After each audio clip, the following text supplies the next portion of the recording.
Cześć, witam Was w kolejnym odcinku podcastu UWIC Talks, w którym łączymy biznes i technologię. I dzisiaj to połączenie będzie naprawdę namacalne, bo porozmawiamy o PyGitalu. Moim gościem jest ktoś, do kogo mam takie naprawdę sentymentalne odczucie, gdyż nie wiem, czy będziesz podzielał ze mną ten pogląd, ale moja kariera zawodowa na pewno nabrała tempa od naszego wspólnego przedsięwzięcia. Moim gościem jest Krzysiek Hejda. Cześć Krzysiek. Cześć, fajnie tutaj być. Krzyśku, na początek chciałbym Cię poprosić o przybliżenie Twojej drogi biznesowej, bo pojawiają się tam duże, znane brandy. Mamy Tauron, mamy Żabkę, mamy Modivo. Jak ta Twoja ścieżka się potoczyła? Zgadza się. Ja generalnie uważam się za product managera, jeśli chodzi o zawód. Zawód byłby product manager, czyli osoba, która tworzy w tym przypadku produkty cyfrowe. To generalnie wyszło trochę z przypadku, bo zaczynałem w marketingu, później w pewnym momencie gdzieś tam była okazja zrobić pierwszą apkę, to było w Sizerze, Sizer App.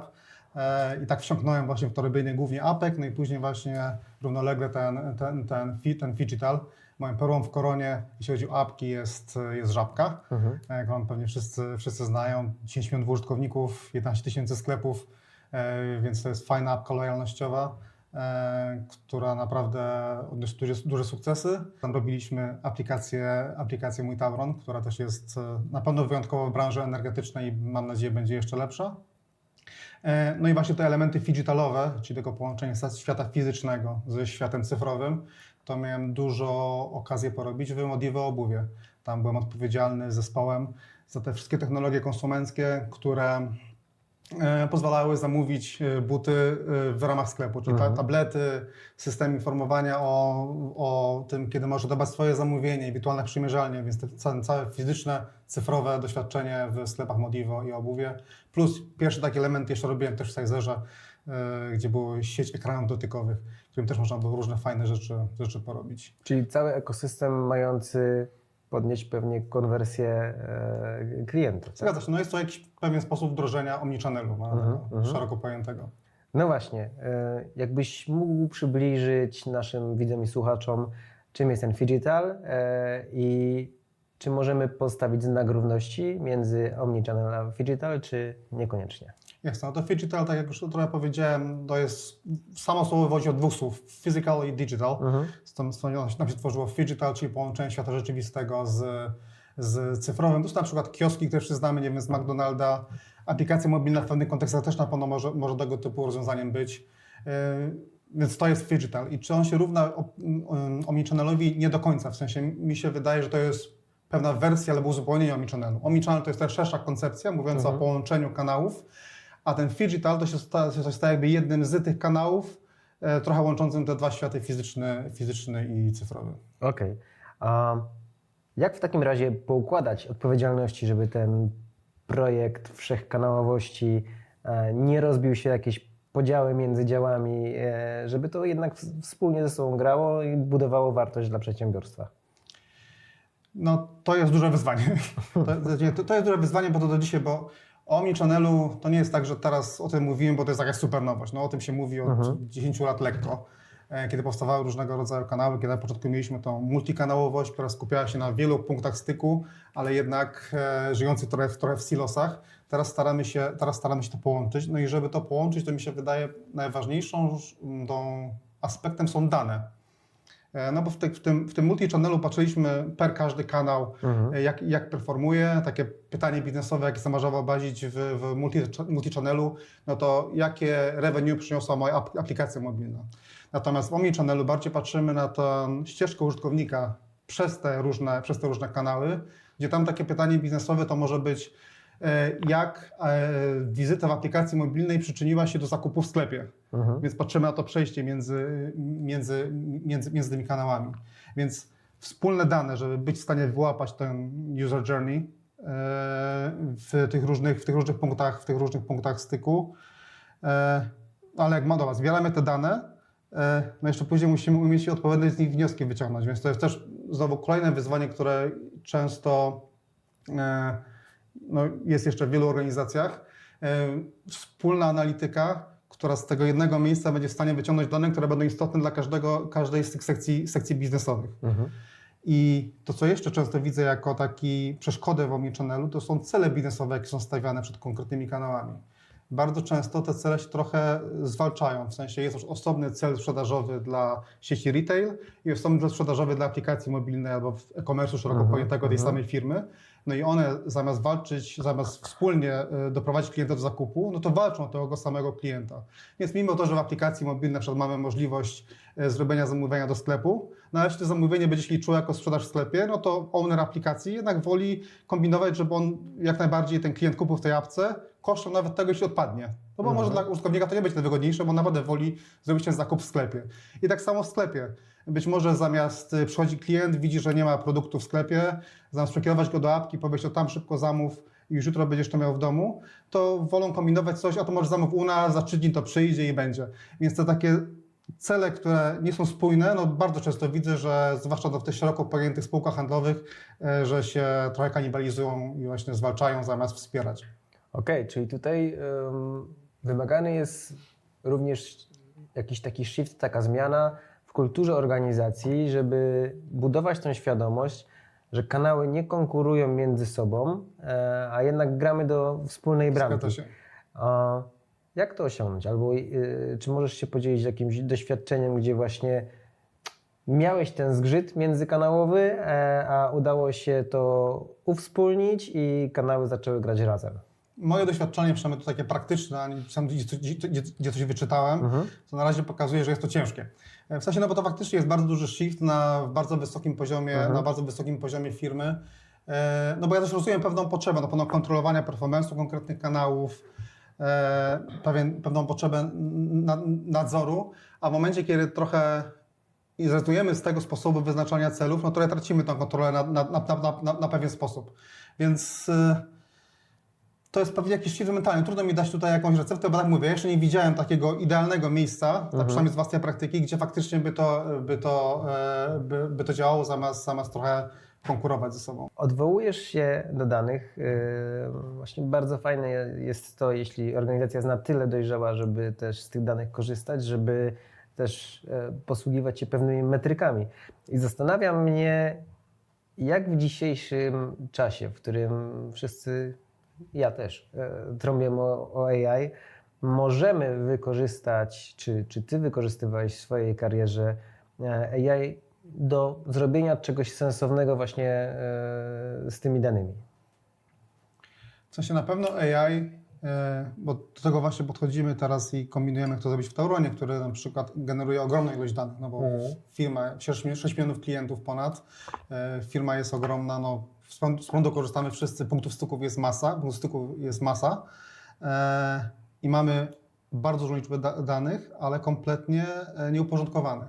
Że kombinujemy, czy przez AI może nam pomóc jakoś te dane uporządkować, żeby pójść znowu inny AI mógł z tego faktycznie w sposób ustrukturyzowany korzystać. Więc to jest na pewno jeden z przykładów, gdzie można AI wykorzystać. Jak my na przykład kombinujemy, żeby z AI korzystać, no bo te dane, one są naprawdę podstawą wszystkiego i to też nie od dzisiaj, tylko już od dłuższego czasu powinny być podstawą wszystkiego w każdej firmie, no bo te dane właśnie będą podstawą do tego, żeby każdy AI inny, który później będzie na stole z klienta, czy gdzieś w back office pracował, żeby faktycznie mógł działać, prawda? Więc to jest basic kompletny.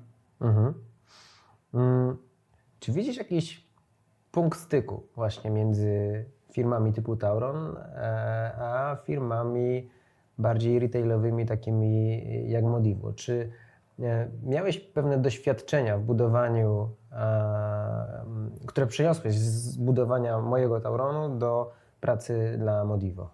Punkt styku jest ogromny, jest nim klient. Zwłaszcza cała moja kariera to zawsze jest klientami, prawie zawsze klientami B2C i to obojętne, czy to też w energetyce, która generalnie jest nudna dla klienta, nie oszukujmy się, póki prąd działa, póki rachunki nie są za wysokie, to za bardzo się nie interesujesz swoją firmą energetyczną, czy to w retailu, to jest ten sam klient. Dlatego zwłaszcza w takich firmach jak energetycznych powinniśmy na tym styku z klientem patrzeć na to, jak te doświadczenia są kreowane, że jeśli chcemy zrobić coś naprawdę fajnego, to ten best practice z retailu, z tego jak działają apki, ale nie tylko retailowe, jak działają apki, nie wiem, do zamawiania jedzenia, Ubery i tak dalej, przenosić doświadczenie, ten sposób działania na te nasze nudne narzędzia energetyczne, tak żeby one dla klienta były zrozumiałe i one i żeby doświadczenie było dla niego bardzo podobne. Więc to jest na pewno ten ogromny punkt styku, jakim jest klient, bo często to też widać w urzędowych różnego rodzaju projektach. W sensie myślimy o kliencie znowu trochę w sposób silosowy, tak jakby jakby on żył tylko w naszym świecie, a nie żył w zupełnie innych miejscach, gdzie też rozmawia z innymi firmami i tam jakieś doświadczenie sobie buduje. Dlatego bardzo często też nie ma sensu wymyślać jakby koła od nowa w wielu przypadkach. Jestem wielkim fanem tego, obojętnie w której branży się pracuje, nie tylko w energetycznej, ale w każdej innej, że patrzeć na inne branże, jak oni pewnego rodzaju procesy realizują. No bo naprawdę rzadko kiedy my, tworząc produkty cyfrowe, tworzymy coś zupełnie od zera. Może od zera w naszej firmie, ale nie od zera, ktoś inny to zrobił, gdzieś to indziej działa. Nie chodzi o to, żeby jakieś rozwiązania kopiować, ale żeby się nimi inspirować i robić znowu podobne doświadczenie tak, że jak klient trafi do nas, to od razu, mimo że ma z nami kontakt po raz pierwszy, to od razu wie, okej, ja wiem jak to działa, wiem co mam kliknąć, wiem co się dzieje. No. I tu powiedziałeś coś, co mocno ze mną zarezonowało, bo pamiętam przypadek, kiedy rozmawiałem z jednym z naszych klientów i już wtedy na rynku chodziły mity o tym, ile pieniędzy zostało wydane na przygotowanie żabki. I wydaje mi się, że żabka stała się takim trochę na wzór takich chińskich super appów, czymś takim dużym, co zostało przemyślane, zresearchowane. Jeśli mnie pamięć nie myli, pewne agencje ze Stanów Zjednoczonych też tam miały swój udział. I ty byłeś tego częścią. Jesteś częścią stworzenia produktu, który trafia do sporej części Polaków i staje się takim benchmarkiem na naszym rynku. Powiedz mi, co w tym wszystkim było najciekawsze, co było też dla Ciebie nowością, ale też gdzie były wyzwania, by tego typu już, wydaje mi się, kultowy cyfrowy produkt zbudować? No, na pewno najciekawsze, jednocześnie wyzwaniem jest skala. Tak jak mówiłem, w tym momencie żabka ma tam 11 000 sklepów, wtedy miała pewnie około 7-8 tysięcy, bo to przerasta jakby w astronomicznym tempie. Dużym wyzwaniem, nie byłem od samego początku, ale trafiłem jeszcze do firmy przed pierwszym wydaniem aplikacji publicznie. Więc też dużym wyzwaniem mi się wydaje dla samej firmy Żabka to było to, że to był pierwszy tego typu produkt, który robią. Teraz jak pomyślimy o Żabce jako firmie, no to mają cały wachlarz cyfrowych produktów. Mają aplikację Żabkę, mają Jusza, Delio, zrobili teraz taką bardzo fajną, mam nadzieję, bo to bardzo świeże, ale pewnie będzie fajnie performowało platformę Impuls, która pozwala wykorzystywać dane dotyczące sprzedaży i sprzedawać ją klientom B2B. Więc teraz są gigantem w technologii. Wtedy to był taki pierwszy właściwie, była Żabka, która miała sklepy, które się kojarzyły głównie z alkoholem i z fajkami. Zresztą sam byłeś jedną z tych osób, która ze mnie się śmiała, jak mówiłem, że idę do Żabki, że właśnie będę siedział za ladą i sprzedawał alkohol i fajki, no bo taki Żabka wtedy miała wizerunek, więc to też było duże wyzwanie. Niekoniecznie dla mnie, no bo też pamiętam, ja byłem product ownerem aplikacji, więc jeszcze było kilka poziomów nade mną, ale dla tych ludzi właśnie nade mną, żeby faktycznie stworzyć tą strukturę, która będzie w stanie tą apkę dowieść. Zresztą ta struktura była w ogóle bardzo, bardzo unikatowa. Teraz to już trochę wygląda inaczej, bo teraz Żabka jest robiona przez zespół marketingu w Żabce, ale wtedy powstała struktura dookoła tej aplikacji, nie tylko taka stricte produktowa, na zasadzie, że tam product owner, analitycy, UX-owcy, ale też pełna struktura kompetencji biznesowych dookoła aplikacji. Osoby od oferty tylko do aplikacji, osoby od marketingu dotyczące tylko i wyłącznie aplikacji, od customer service. Więc stworzyła się to taka firma w firmie, gdzie właściwie każde kompetencje były reprezentowane trochę autonomicznie w ramach projektu Żabki i to zrobiło trochę taką startupową atmosferę, co nam też pozwoliło to dowieść w jakiś tam fajny i też dynamiczny i z szybką decyzyjnością sposób. Więc to był jeden z takich fajnych aspektów robienia tego. Tak jak mówię, ta skala, no bo to też był jeden z problemów na początku, kiedy się potknęliśmy o klęskę urodzaju, kiedy aplikacja bardzo szybko wyszczeliła, no bo była bardzo fajnie przygotowana też. Nie chodzi mi o kwestię technologiczną tylko, ale też o kwestię komunikacyjną, więc bardzo szybko zyskała wśród młodzieży dużą popularność. Więc były takie momenty, kiedy coś się wywaliło, bo jakieś serwery padły, no bo ruch był za duży, bo wpadła za fajna promocja, więc później były już tego typu takie standardowe dość problemy. No ale ta skala też dużo wynagradzała, no bo fajnie jest iść do Żabki nawet do dzisiaj, kiedy już parę lat nie mam z nią kontaktu bezpośredniego i widzieć, jak ludzie z tego korzystają. Kropka. Ale też jeszcze jedną rzecz fajną, co jeszcze a propos w tej części tego pytania było też, jakie fajne rzeczy tam udało zrobić i przygotować w ramach tego. To fajne w tym projekcie było to, że właśnie a propos tego podejścia Super App. Po tym Super Appie mówiliśmy praktycznie od początku. Rozmawialiśmy też z firmami z Azji, które już wszystkiego zrobiły, właśnie w formie takich benchmarków robiliśmy z nimi rozmowy, żeby dowiedzieć się jak najwięcej. Ale no właśnie fajne było robienie tych różnych aspektów. Taki prawdziwy Super App w tej Żabce powstał tak mniej więcej rok temu, kiedy dodali te różnego rodzaju bilety, ubezpieczenie turystyczne. To już naprawdę się robi prawdziwy Super App. Ale wtedy miałem okazję zrobić te takie podwaliny ku temu, jak na przykład Żabka Pay, czyli płatności wykorzystując aplikację w sklepie rzeczywistym, które teraz są podwaliną między innymi Żabki Nano, tego sklepu autonomicznego, czy Żabkę Post, jako ten cały system do odbierania zamówień. Więc to było bardzo ciekawe doświadczenie, bo tam naprawdę nie było jednego takiego samego dnia. To nie było tylko to, że po prostu robiliśmy feature'y na potrzeby zbierania żabsów, tylko nagle człowiek wchodził w kompletnie, musiał wejść głęboko w płatności, albo w usługi pocztowe, albo w innego rodzaju aspekty, więc to było super. Czy tym samym sklepy Żabki stały się też takim laboratorium do pewnych eksperymentów? Bo to brzmi, jakbyście właśnie z osiedlowego spożywczaka robili miejsce, w którym klient, taki jak ja, może załatwić dużo więcej niż tylko kupić ryż i mąkę, ale mogę oczywiście napić się kawy, która swoją drogą, chyba wczoraj trafiłem na jakieś dane pokazujące, że Żabka jest teraz numerem 1, jeśli chodzi o miejsce, w którym Polacy kupują kawę na mieście, co było dla mnie zaskoczeniem. Wracając do mojego pytania, czy były jakieś eksperymenty, które też wprowadzaliście, ale one nie zażarły, czy raczej wychodziliście od jakiejś tezy, chcieliście dopiąć jakiś pomysł biznesowy i raczej pivotowaliście, ale dowoziliście tą tezę, o której myśleliście? To jest bardzo fajne w Żabce. Żabka właśnie nie boi się eksperymentować, włożyć pewnego czasu, zasobów szeroko pojętych, czyli czasu i pieniędzy, żeby coś zrobić. To nie tylko jako w digitalu i w apce, ale w ogóle jako usługi. Na przykład jak była pandemia, to mój szef w ciągu 3 miesięcy zrobił w apce, to było w formie WebView, to nie było jak tam natywnie zrobione, ale było bardzo fajnie działające, zrobił w apce click and collect. No bo nagle zmienił się kompletnie krajobraz rynkowy, do sklepu się nie dało wejść, nie można było wejść i dosłownie w ciągu tam niecałych 3 miesięcy cały click and collect w apce powstał, co było w ogóle rewelacją. A później, kiedy przestał być potrzebny, został usunięty. Były z jakieś wnioski wyciągnięte, które na pewno teraz są wykorzystywane chociażby przy robieniu Jusza i tak dalej, ale wtedy było wdrożone szybko, a kiedy nie było potrzebne, zostało usunięte. Były tego typu eksperymenty jak taki żabkowy Too Good To Go.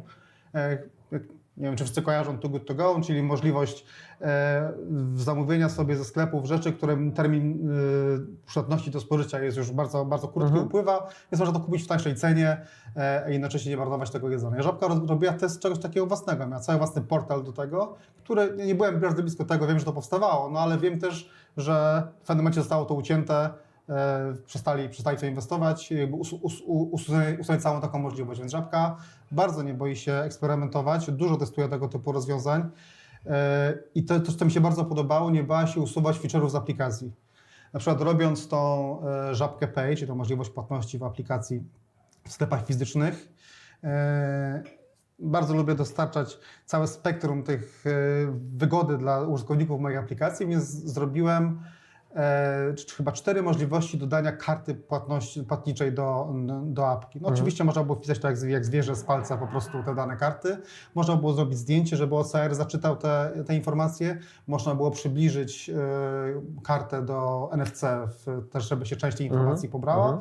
No i później miała być pełna w koronie tej całej funkcjonalności, czyli dodawanie karty automatycznie, kiedy płacisz nią w terminalu w Żabce. Czyli scenariusz był taki w naszej głowie, że bierzesz produkty, idziesz do kasy, skanujesz aplikację Żabka, płacisz kartą i po chwili ona się pojawia już jako dodana, ty wyrazisz zgodę jako metoda płatności w apce. Oczywiście poszliśmy w to, zaczęliśmy to wdrażać, to właściwie wiązało się też z połączeniem kilku różnych systemów i płatności i tak dalej, więc to nie był taki trywialny feature. Wymagało też pewnego rodzaju certyfikacji odnośnie bezpieczeństwa płatności.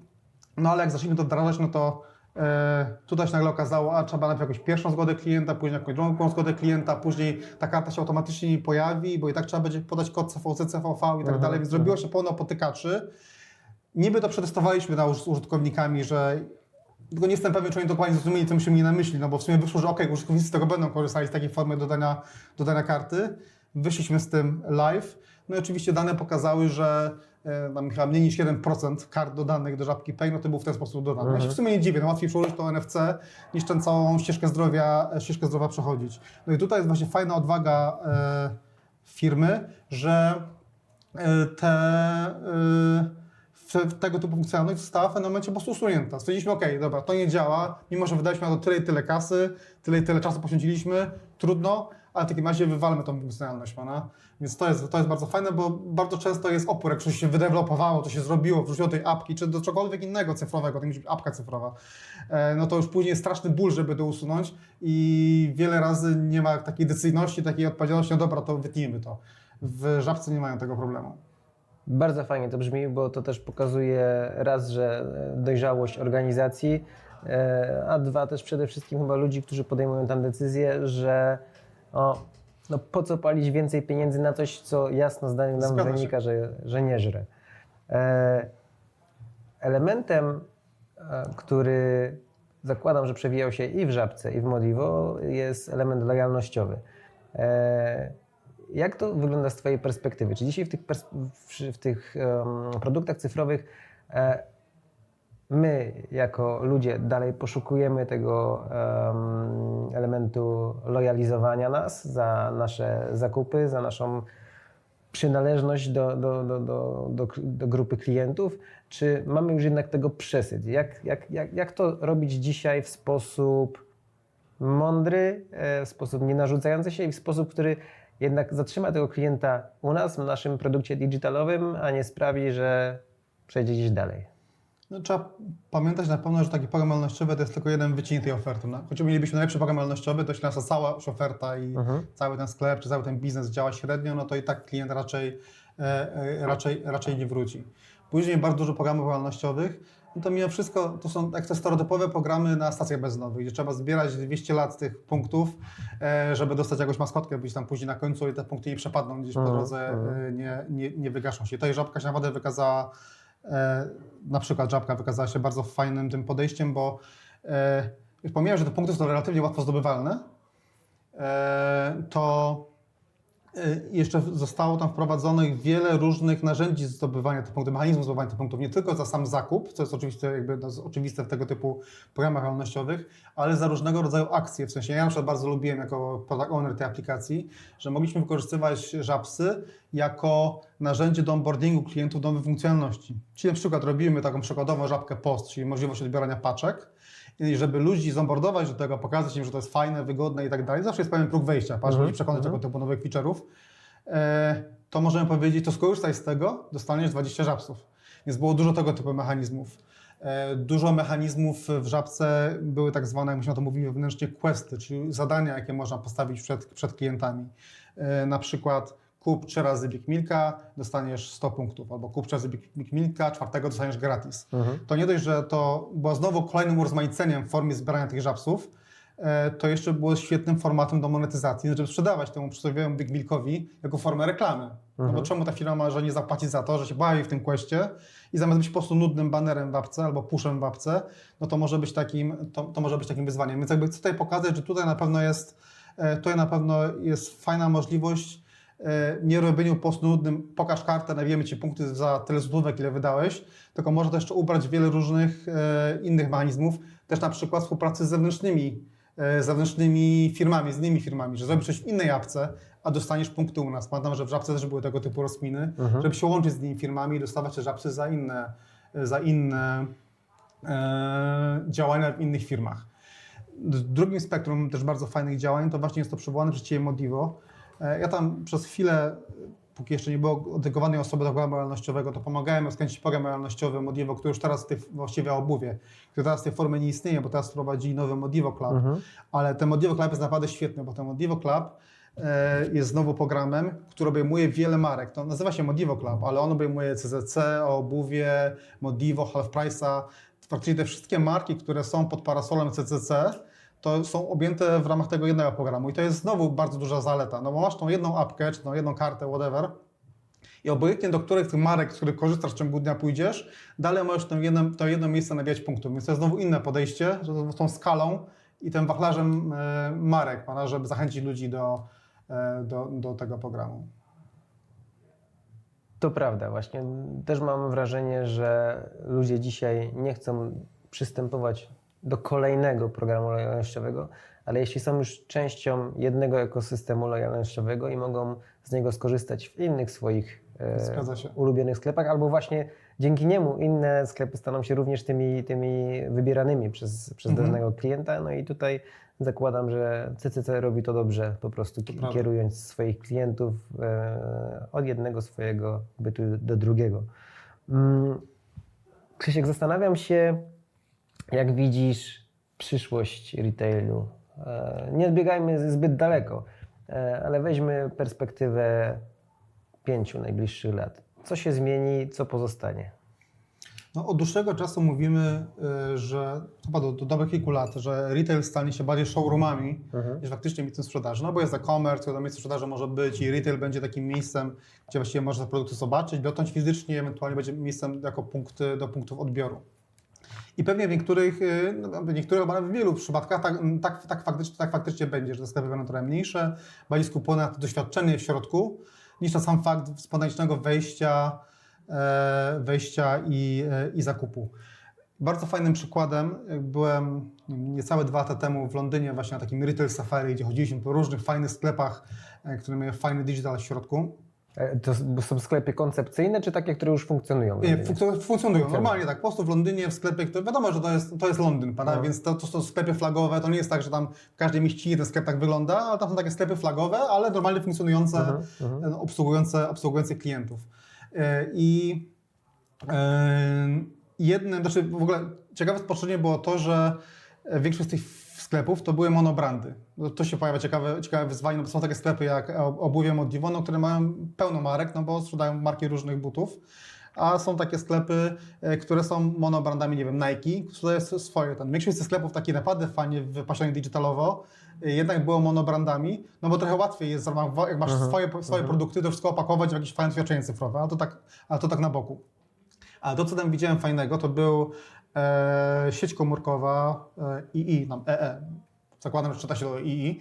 W każdym razie sieć komórkowa, która miała swój taki concept store flagowy, gdzie z jednej strony był niesamowity wystrój, był trochę taki domowy wystrój, była kuchnia, gdzie można było pogadać z tymi doradcami, zobaczyć te sprzęty. Był cały taki zaułek gamingowy, gdzie można było normalnie usiąść przy kąpie i sobie w jakieś gry pograć, a zawsze było bardzo fajne. To było cyfrowe spa, jak to nazwali.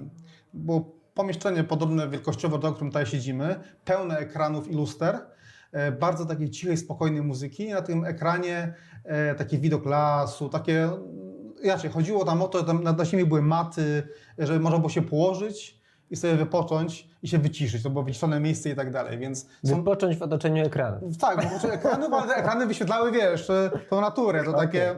No, wszystko było takie przyciemnione, takie, naprawdę można było się wyciszyć pod kątem i dźwięków, i pod kątem natężenia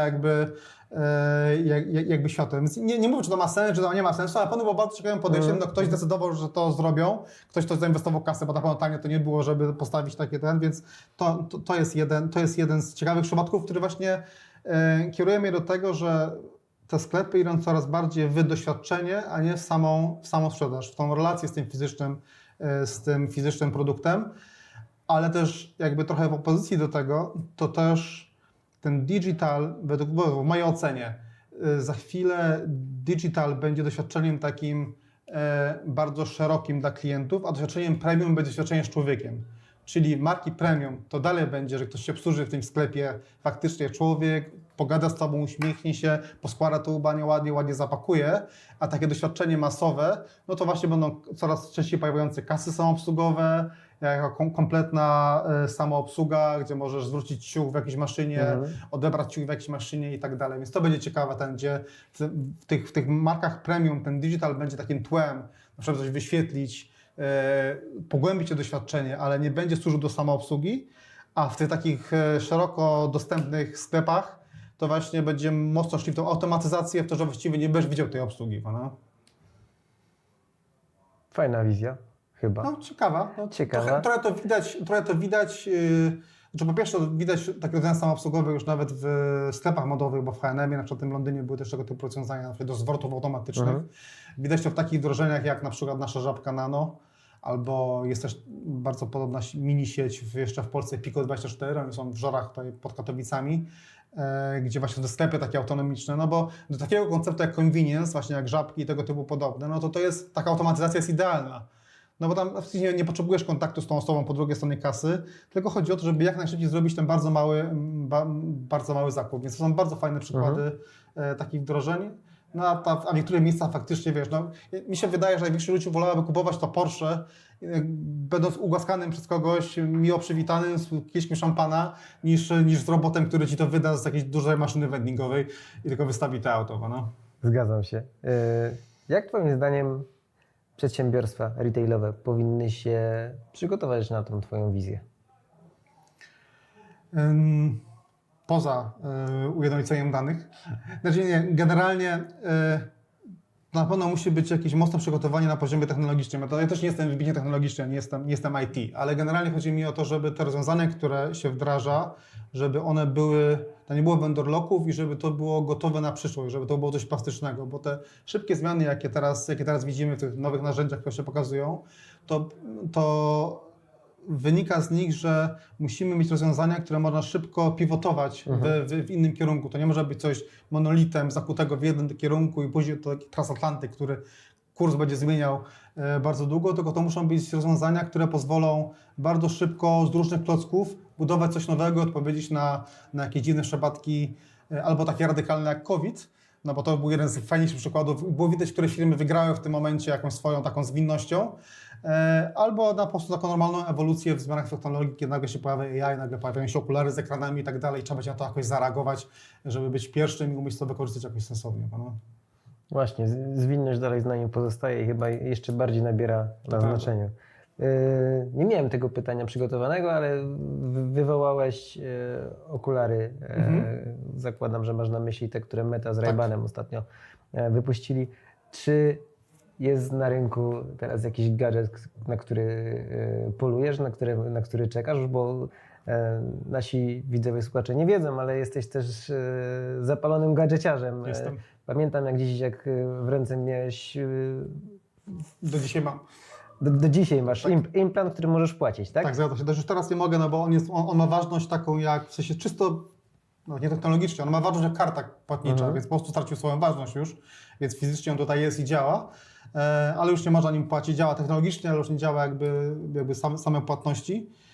Ale bardzo ciekawe rozwiązanie to jest w ogóle, no to jest NFC, to oczywiście nie ma swojego zasilania, to daje tego krótki sygnał w momencie, kiedy się zbliży do terminala, to ten sygnał z terminala daje temu na tyle zasilania, żeby odpowiedzieć z tym tokenem po płatności. Więc tak, więc są tego typu rzeczy. Ta sama firma jeszcze czaje się, bardziej jako ciekawostkę, ale przygotowują podobny implant, tym razem do śledzenia poziomu cukru. To jest inne, jest taki bardziej medtech, ale też bardzo ciekawe. To jest po prostu polska firma, więc też się czaje, bo wiem, że to będzie w miarę łatwo dostępne u nas. Na te okulary się bardzo czaję. Bo mam dalej pierwszą wersję tych Ray-Banów, jeszcze one były bez ekranu, tylko te po prostu z kamerami. To była bardzo fajna zabawa, a te z tym wyświetlaczem no, otwierają kompletnie nowe możliwości. Znaczy też jest w sumie dużo słusznie krytycznych głosów. Nawet dzisiaj w drodze tutaj czytałem czyjś post na LinkedInie, no, że nagle zamiast spędzać 4-5 godzin screen time'u na telefonie, no to będziemy spędzać 16 godzin. Więc to faktycznie na pewno ma to swoje wady, co nie zmienia faktu, że jak tylko będzie możliwość zakupu tego, niestety jesteśmy trzecim krajem dla tego typu firm jak Meta, więc to trzeba jechać przynajmniej do Niemiec najbliżej albo do Włoch, żeby coś takiego zgarnąć. Ale to będę na pewno po to jechał, żeby to sobie kupić. Okej. Krzyśku, na koniec mam pytanie charakterystyczne dla tego podcastu. Gdybyś mógł powiedzieć, co w ostatnim czasie Cię zainspirowało? Może to być wydarzenie, może to być produkt, może to być jakaś rozmowa, film, książka. To powiem, co mnie zainspirowało ostatnio u mnie w firmie w Tauronie i to nie z tej strony technologicznej, ale trochę właśnie z wykorzystania danych. Ja pracuję w Tauronie drugi raz, ale energetyka nie jest moją wielką miłością, jakby biznesowo i domenowo jednak wolę retail, co nie zmienia faktu, że w energetyce można fajne rzeczy zrobić.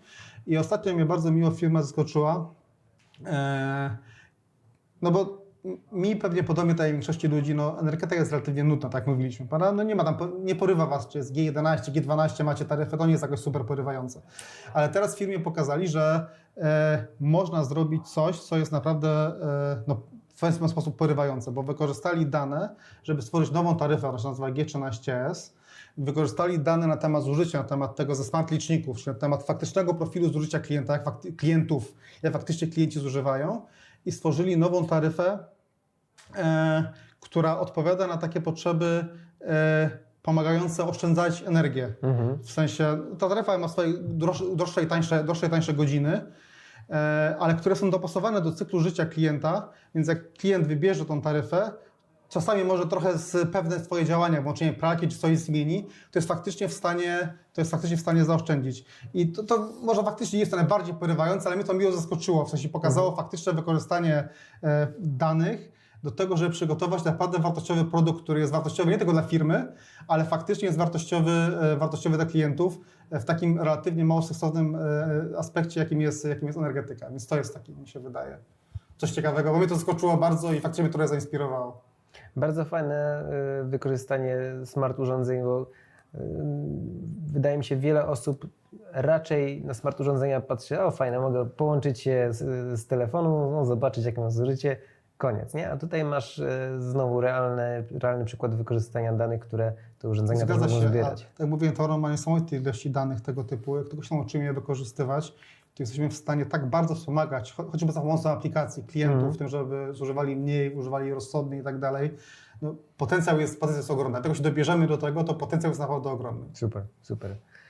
Dziękuję Ci bardzo za dzisiejszą rozmowę. Dziękuję bardzo. Wam dziękuję za słuchanie i oglądanie i widzimy się w kolejnym odcinku podcastu Jewik Talks.